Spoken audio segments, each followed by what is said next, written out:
Once things are set in motion, they're hard to stop. One thing leads to another and another, until the end result is all but inescapable. It's the same with education. By the time children from poorer households arrive at school, they're typically already behind their richer peers. For some, it's impossible to close that gap. And then they find themselves trapped.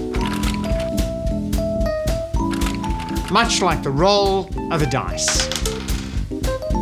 It's pure luck as to whether you're born into an advantaged or disadvantaged family.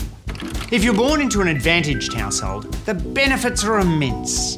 In America, parents earning a higher than average income addressed about 2,000 words per hour to their toddlers, compared to 500 words an hour from parents receiving welfare payments. By the age of 3, the most advantaged children had heard almost 30 million more words than those whose parents came from disadvantaged households.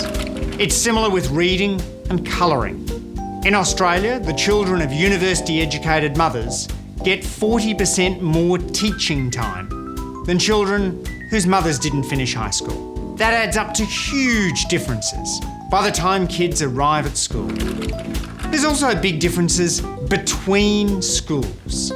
Australian schools that serve advantaged students have teachers who are more experienced, better qualified, and less likely to be absent than teachers in schools serving disadvantaged students. For some, the education gap can become permanent.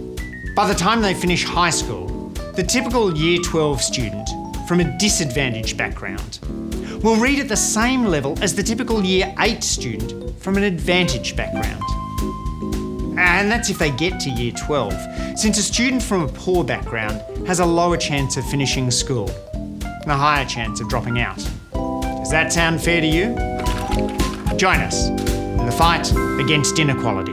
Authorised by Andrew Lee, ALP, Gungahlin Place, Gungahlin.